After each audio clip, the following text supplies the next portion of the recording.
প্রথম প্রশ্ন, হুতুম প্যাঁচা ছদ্মনামে পরিচিত ছিলেন কে? এখানে 4 জন বাংলা সাহিত্যের ব্যক্তির নাম আছে। সমরেশ বসু, বঙ্কিমচন্দ্র চট্টোপাধ্যায়, শরৎচন্দ্র চট্টোপাধ্যায়, কালীপ্রসন্ন সিংহ। সঠিক উত্তর যেটা সেটা হবে কালীপ্রসন্ন সিংহ। এই ব্যক্তিত্ব হুতুম প্যাঁচা নামে বাংলা সাহিত্যে পরিচিত ছিল, কালীপ্রসন্ন সিংহ। তাই 4 নম্বর বিকল্প এখানে সঠিক উত্তর হবে।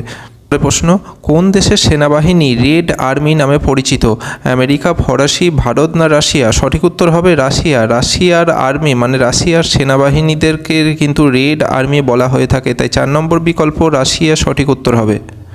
নেক্সট কোশ্চেন, রবীন্দ্রনাথকে বিশ্বকবি আখ্যাটি কে দিয়েছিলেন? আমরা সকলেই জানি রবীন্দ্রনাথকে বিশ্বকবি বলা হয়ে থাকে।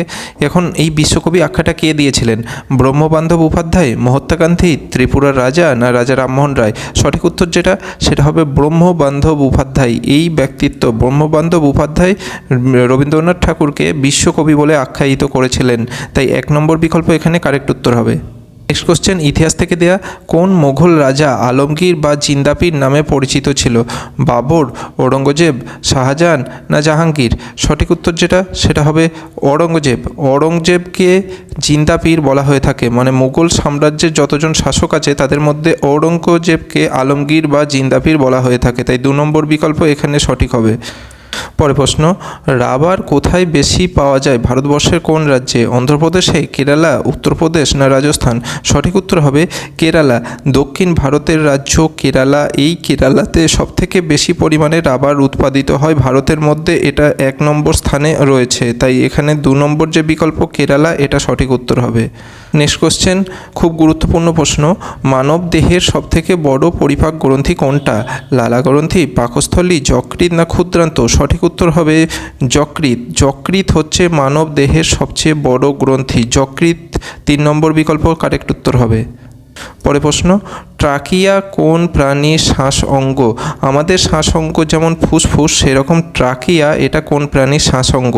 আরশোলা, কেঁচো, চিংড়ি না রুই মাছ? সঠিক উত্তর যেটা সেটা হবে আরশোলা। আরশোলা যার মাধ্যমে শ্বাস প্রশ্বাস গ্রহণ করে সেই যন্ত্রটাকে বলা হয়ে থাকে ট্রাকিয়া। তাই 1 নম্বর বিকল্প আরশোলা এখানে কারেক্ট উত্তর হবে। নেক্সট কোশ্চেন, কাকে মৌলিক অধিকার রক্ষা কার্যে অভিভাবক বলা হয়ে থাকে? সুপ্রিম কোর্ট, সংসদ, রাষ্ট্রপতি না সংবিধান? সঠিক উত্তর যেটা সেটা হবে সুপ্রিম কোর্ট। ভারতবর্ষের মৌলিক অধিকার রক্ষার সমস্ত ক্ষেত্রে অভিভাবক বলা হয়ে থাকে সুপ্রিম কোর্টকে। তাই 1 নম্বর বিকল্প এখানে কারেক্ট উত্তর হবে। নেক্সট কোশ্চেন, আবারও একটা গুরুত্বপূর্ণ প্রশ্ন এবং এটাও সংবিধান থেকে দেওয়া। ভারতের সংবিধানে কটি মৌলিক কর্তব্য রয়েছে? 9টি, 11টি, 12টি না 10টি? সঠিক উত্তর হবে 11টি। টোটাল ভারতের সংবিধানে যতগুলো মৌলিক কর্তব্যের কথা উল্লেখ আছে সে সংখ্যাটা হচ্ছে 11টা টোটাল মৌলিক কর্তব্যর কথা উল্লেখ আছে ভারতের সংবিধানে। তাই 2 নম্বর বিকল্প এখানে কারেক্ট উত্তর হবে। পরে প্রশ্ন, ভারতের রাষ্ট্রপতি কতবার পুনর্নির্বাচিত হতে পারে? মানে একজন ব্যক্তি ভারতের রাষ্ট্রপতি হলে তিনি কতবার পুনরায় সেই সিংহাসনে বসতে পারবেন? 1 বার, 2 বার, 3 বার না বহুবার? সঠিক উত্তর যেটা সেটা হবে বহুবার। কারণ ভারতের রাষ্ট্রপতির পুনর্নির্বাচিত হওয়ার ক্ষেত্রে কিন্তু কোনো রকম পার্টিকুলার সময়সীমা বেঁধে দেওয়া নেই। ঠিক যেমন অন্যান্য দেশের ক্ষেত্রে এই সময়সীমাটা আছে। যেমন আমরা যদি ইউএসএ মানে আমেরিকার ক্ষেত্রে দেখি তাহলে ওখানে একজন ব্যক্তি কেবল পরপর 2 বারই কেবল সে রাষ্ট্রপতি হতে পারবে। যে কোনো ব্যক্তি পরপর 2 বার রাষ্ট্রপতি হলে 3 বারের বার কিন্তু সে রাষ্ট্রপতি হতে পারবে না। কিন্তু ভারতবর্ষের ক্ষেত্রে এরম নয়। একজন ব্যক্তি আনলিমিটেড মানে কোনো নির্দিষ্ট সংখ্যা নেই, যতবার খুশি ততবার সে পুনর্নির্বাচিত হতে পারবে। তাই 4 নম্বর উত্তরটা এখানে সঠিক উত্তর হবে। পরে প্রশ্ন, আবারও একটা ইম্পর্টেন্ট কোশ্চেন, জলাভূমিতে শৈবাল পচার ফলে যে বিষ নির্গত হয় তার নামটা কি? কার্বনেট, আর্মনেট, অ্যাফ্লাটক্সিন না স্ট্রিকনিন? সঠিক উত্তর হবে স্ট্রিকনিন। যে বিষটা জলাভূমিতে শৈবাল পচে নির্গত হয় সেটার নাম হচ্ছে স্ট্রিকনিন। 4 নম্বর বিকল্প কারেক্ট উত্তর। নেক্সট কোশ্চেন, আবারও একটা ইম্পর্টেন্ট প্রশ্ন, কোন হাইকোর্টে সবচেয়ে বেশি সংখ্যক বেঞ্চ আছে? কলকাতা, বম্বে, গুয়াহাটি না মধ্যপ্রদেশ? সঠিক উত্তর যেটা সেটা হবে গুয়াহাটি। গুয়াহাটি হাইকোর্টে সবথেকে বেশি সংখ্যক বেঞ্চ রয়েছে। কটা না টোটাল 6টা বেঞ্চ কিন্তু গুয়াহাটি হাইকোর্টে রয়েছে, যেটা ভারতবর্ষের মধ্যে যতগুলো হাইকোর্ট আছে তার মধ্যে সর্বাধিক বেঞ্চ এই গুয়াহাটি হাইকোর্টেই রয়েছে। তাই 3 নম্বর বিকল্পটা এখানে কারেক্ট উত্তর হবে।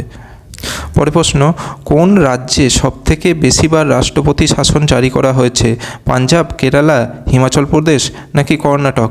সঠিক উত্তর হবে পাঞ্জাব। পাঞ্জাব রাজ্যে এখনও পর্যন্ত ভারতবর্ষে যতগুলো রাজ্য আছে তার মধ্যে পাঞ্জাব রাজ্যে সবথেকে বেশিবার এই রাষ্ট্রপতি শাসনটা জারি করা হয়েছে, তাই 1 নম্বর উত্তর এখানে সঠিক উত্তর হবে।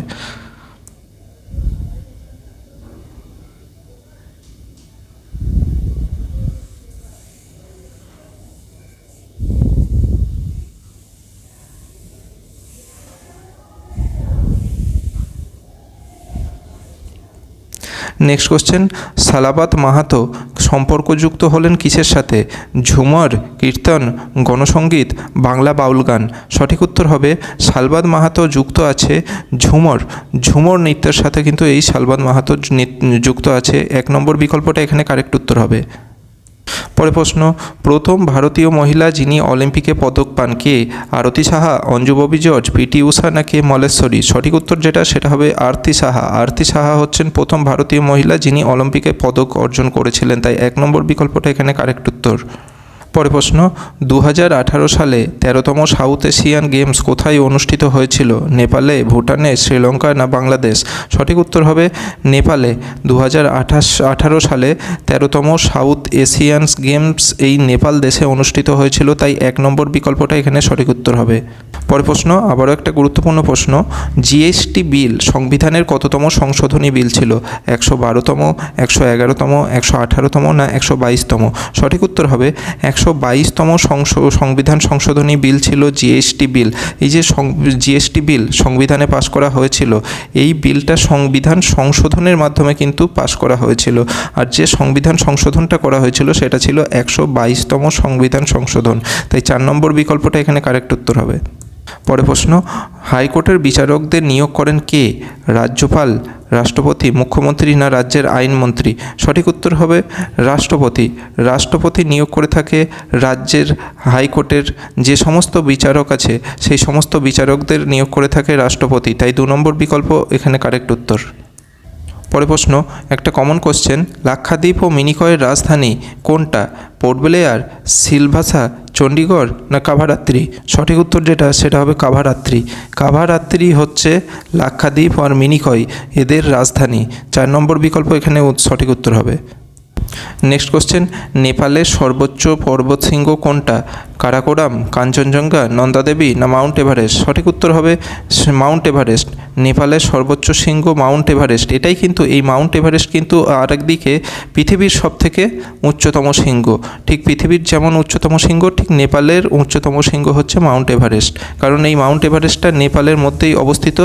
পরে প্রশ্ন, এটা অনেক পরীক্ষায় এসে থাকে, খুব গুরুত্বপূর্ণ, ম্যাকমোহন লাইন কাকে বিভাজিত করেছে? ভারত ও চীনকে, ভারত ও পাকিস্তানকে, ভারত ও মায়ানমারকে না ভারত ও নেপালকে? সঠিক উত্তর হবে ভারত ও চীনকে। ভারত ও চীনকে যে বিভাজন করেছে যে রেখা, সেই রেখাটাকে বলা হয় ম্যাকমোহন লাইন, তাই 1 নম্বর বিকল্প এখানে সঠিক উত্তর হবে।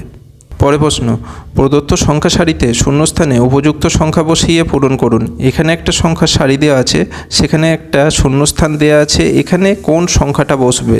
22, 28, 34 না 31? তো সেটা আমাদের দেখতে গেলে সংখ্যা সারিতে যে সংখ্যাগুলো আছে সেটা আমাদের প্রথমে দেখে নিতে হবে। তো প্রথমে যে সংখ্যা আছে সেটা হচ্ছে 3 থেকে যদি আমরা পরবর্তী সংখ্যা 7 পেতে চাই তাহলে কি করতে হবে? 3-এর সঙ্গে 4 যোগ করতে হবে, তাহলে 7 পেয়ে যাব। ঠিক একই রকম 7-এর পরে আছে 15, তাহলে 7-এর সঙ্গে যদি আমরা 8 যোগ করি তাহলে কত পাচ্ছি? 15 পেয়ে যাচ্ছি।